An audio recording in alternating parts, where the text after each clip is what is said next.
और इस वक्त हमारे साथ इस बीमारी पर बात करने के लिए स्पेशलिस्ट हैं डॉक्टर जीएन गोयल। आप पेन स्पेशलिस्ट हैं और स्पाइन स्पेशलिस्ट भी हैं।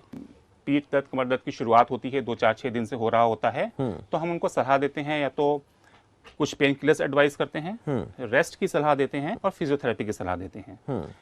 रेस्ट 2-4-5 दिन से ज़्यादा नहीं की सलाह कभी नहीं दी जाती। पेन किलर्स दवाइयों की हफ्ते से ज़्यादा सलाह कभी नहीं दी जाती, और फिजियोथेरेपी की। इन सब चीज़ों से दर्द को कंट्रोल करने के बाद उनको रेगुलर एक्सरसाइज करने की सलाह दी जाती है। यहाँ पर एक इंपॉर्टेंट पॉइंट मैं लेना चाहूँगा व्यूअर्स के लिए। अगर इन सब चीज़ों को फॉलो करने के बाद 4 हफ्ते में या ज़्यादा से ज़्यादा 6 हफ्ते तक आपका दर्द ठीक नहीं हो रहा है, नंबर 1, या दर्द ठीक होने के बाद बार बार वापस आ रहा है, या शुरुआत से ही कमर के दर्द के साथ साथ टांगों का दर्द भी है, बिल्कुल, इन स्थिति में कुछ जांचों का करना आवश्यक होता है। इस स्थिति में आपको एक स्पेशलिस्ट से सलाह लेनी चाहिए, और ऐसी स्थिति में हम जो बेसिक टेस्ट हम सलाह देते हैं वो होता है एमआरआई का टेस्ट। आप एक सियाटिका नाम की बीमारी से ग्रसित हैं, जो कि स्लिप डिस्क में नसों के दब जाने की वजह से होती है। ऐसी हालात में स्लिप डिस्क है, नसों में दबी हुई हैं, जब तक हम वो नसों को खोलेंगे नहीं, तब तक इस बीमारी से, इस दर्द से निजात पाना बहुत मुश्किल होता है। और चूंकि आपको 3 साल हो चुके हैं, तो हम दवाइयों से, एक्सरसाइज, फिजियोथेरेपी से इस दर्द में आराम की उम्मीद नहीं कर सकते हैं। यहाँ पे जरूरी है कि नसों को खोला जाए।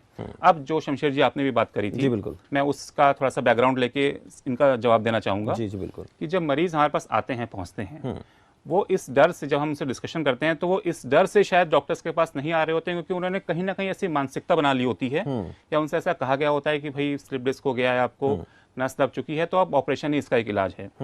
एक बहुत ही इंपॉर्टेंट फैक्ट यहाँ शेयर करना चाहूंगा मैं व्यूअर्स के साथ, कि 100 में से लगभग 95 मरीजों, 95% पेशेंट्स को ऑपरेशन की जरूरत नहीं होती है।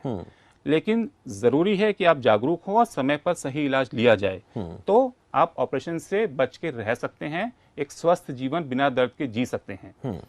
जैसे कि अब हम बात करेंगे कि बिना ऑपरेशन के और क्या इलाज संभव है। इसमें किसी भी इलाज में आपको बेहोश नहीं किया जाता है, कोई चीराफाड़ी नहीं की जाती है। ट्रेडिशनल सर्जरीज, इन सब प्रॉब्लम्स के लिए पहले ज़माने में ट्रेडिशनल सर्जरीज एक ऑप्शन था, बट अब नहीं है। उस ट्रेडिशनल सर्जरी के मुकाबले मसल्स को काटने की ज़रूरत नहीं होती है, किसी तरह के खून का नुकसान या ब्लड लॉस नहीं होता है, और आप सेम डे या अगले दिन ही अपने काम पे, घर पे वापस जा सकते हैं। और इसमें सिर्फ एक 0.5 सेंटीमीटर या 1 सेंटीमीटर, सिर्फ इतने से ही एक एरिया से हम उसमें सुन करके, जिसको हम लोकल एनेस्थीसिया बोलते हैं, उस लोकल एनेस्थीसिया से सुन करके, पेंसिल की शेप के इंस्ट्रूमेंट्स होते हैं, 0.5 सेंटीमीटर या 1 सेंटीमीटर से ज़्यादा मोटे नहीं होते हैं।